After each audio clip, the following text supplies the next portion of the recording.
Good morning, student. So today we start with the new topic of same chapter, that is management of resources. So the the new topic of that chapter is managing resources. How do we manage resource?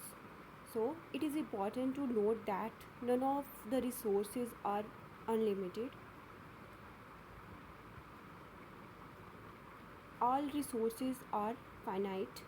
We need to utilize resources effectively to achieve our goals faster and efficiently. Resources, therefore, should not be misused and wasted. Thus, to achieve our goals, effective management of resources is extremely essential. Managing resources is about getting the most from the resources which are available to us. For example, everybody has 24 hours in a day, while some plan their schedule every day and utilize every hour to achieve their goals. Others waste their time and are not able to do anything productive the entire day. So, management of resources involves implementing resource management procedure which include planning, organizing, implementing, controlling and evaluation. So, the management process, how to manage these all, or just that is planning, organizing, implementing, controlling and evaluation. The management process involves five aspects. First is planning, second is organizing, third is implementing, fourth is controlling and last one is evaluation. So first is planning. It is the first step in any management process. It helps us to visualize the path to reach our goals. In other words, to plan is to produce a scheme for action to achieve specified goals by using the available resources. Planning involves selecting the course of action to plan effectively to achieve a goal. You must ask the following four basic questions. The answer to these questions will help you to develop a plan.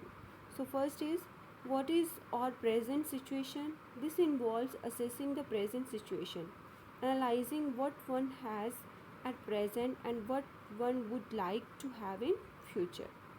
So, second is, where do we want to reach? This involves setting specific goals or target which we desire to achieve, keeping in mind the present and future needs. So, third is gap. This is the difference between our present situation and desired situation. We need to cover this gap in order to achieve our goal. So, last one is, how can we reach our desired goals? Answering this question will help you to decide how to cover this gap. This involves making a plan to achieve goals. So, steps in planning, there are different steps in planning. The basic step in planning are identifying the problem, identifying different alternatives, choosing between alternatives, acting to carry out the plan, putting the plan into action, and last one is accepting the consequences. So, second part is your organizing. It is a collection. It is a collecting and arranging appropriate resources in order to implement plans in an effective and efficient manner. If we take the above example, you would organize and arrange all the resources which you may have required to study and secure good marks. Some resources could include books, notes, space to study, light, stationery, energy, and time. So, third part is your implementing. This stage involves carrying out the prepared plan.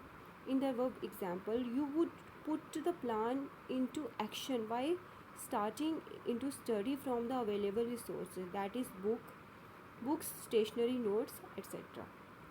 So, fourth is your controlling. It refers to the task of ensuring that your activities are producing the desired result. In other words, the plan you have put into action is getting the desired results. Controlling helps monitor the outcome of activity and makes sure that the plans are being implementing correctly. It is important as it is provide feedback of help to check errors.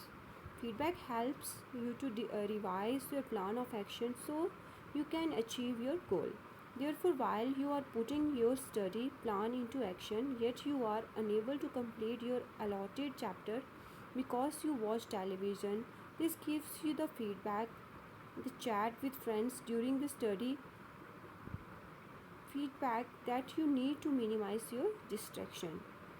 You will not watch TV, play, or chat with friends during the study hours as it can affect the outcome of your formulating plan. That is, study as per the decided number of study hours. So, last one is your evaluation. In the final stage, the outcomes that you have arrived after putting your plan into action are evaluated.